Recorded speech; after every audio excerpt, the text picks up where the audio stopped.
Tonight, it makes ugly viewing if you are long in stocks. For anybody interested in financial markets, US stocks almost into free fall as the Dow suffers its worst single-day point fall, some 1,179 points. It's the largest single-day points fall in history, but, you know, we have to keep that into context. It's the worst fall in percentage terms since 2011.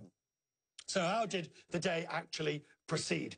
The Dow went vertical just after 3 p.m., down nearly 1,600 points. Come over and I'll show you exactly how the day has proceeded right the way across the world. Let's show you the Dow Jones as it proceeded throughout the course of the day. If we bring up the map of the Dow, this is how I can best show you. We start down, and then as the day moves on, we edge up just a little bit over there. And there's a moment when it looks like the Dow might actually go positive.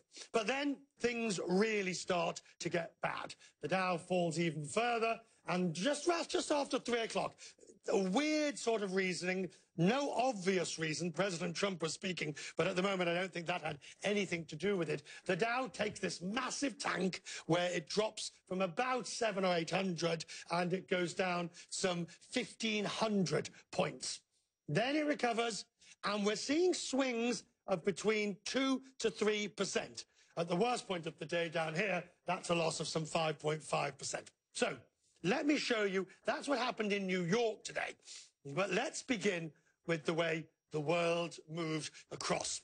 Remember, it all starts from a 666-point fall, a 2% fall on the Dow and the New York markets on Friday. That is the scenario with which the rest of the world went into the weekend and traded. Let's start with Asia, and you'll see the Friday effect immediately hit home into the New York effect into Asia. The Nikkei was off 2.5%. The Hang Seng down 1%, Seoul 1.3%. Only the Shanghai Composite, for some completely unrelated reasons, banking stocks supported the gains in Shanghai. Otherwise, everybody else trading on the back of what they had seen on the Friday session.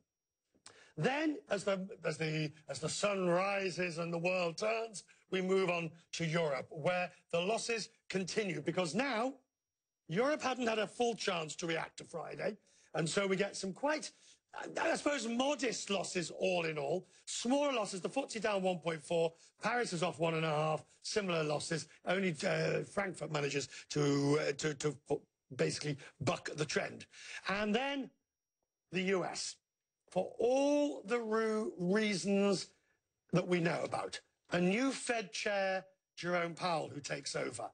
Worries over rising interest rates, concerns about higher inflation, deep worries over rising wages. All of this with companies that are quite heavily indebted, and you see what's happened on today's markets, particularly as Jerome Powell takes over.